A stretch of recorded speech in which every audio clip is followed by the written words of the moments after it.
उत्तर भारतीय लोकों बड़ पर्व छठ पूजा। यह पूजा निज पिलामानंक सुख समृद्धि पाई करा जाए।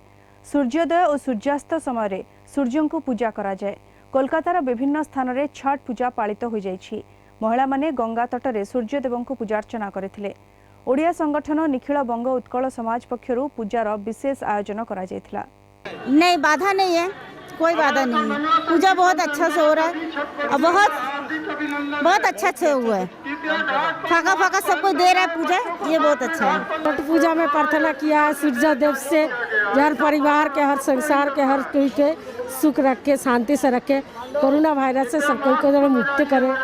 भगवान के ही हम लोग प्रार्थना कर रहे हैं। छठ पूजा को नहीं कोलकाता हो उठी उत्सव मुखर आम देखा पाँच। यही हूँ पुण्यतया गंगा तट जो लक्ष लक्ष पुण्यार्थी निजक सामिल होती सूर्यदेव निकट में प्रार्थना कर कोरोना भली महामारी विश्व को रक्षा करंतु, परिवार मंगल करंतु, समाजर मंगल करंतु।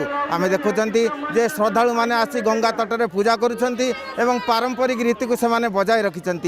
राज्य सरकार एवं हाईकोर्टर कड़ा निर्देश सत्वे भी जपरी छठ पूजा तार स्वाभाविकता रक्षा करे से पुण्यार्थी मैंने चेष्टा करछंती। आमे जानती जे राज्य सरकार पक्षर केतक स्थान में कृत्रिम जलाशय तैयारी होईची एवं यही छठ पूजा नहीं जपरी कौन सी विभ्रांति न हुए, कोरोना भाइरस जपरी भयावह रूप न निए से राज्य सरकार पदक्षेप नहीं। तेरे पुण्यार्थी मैंने यही कटकणा मध्य जपरी सूर्य को प्रार्थना करुँच पूजार विधि जपरी स्वाभाविक रुए से चेष्टा कर। Kolkata video journalist Samar Jisan Pramod Mahanti, Kalinga TV.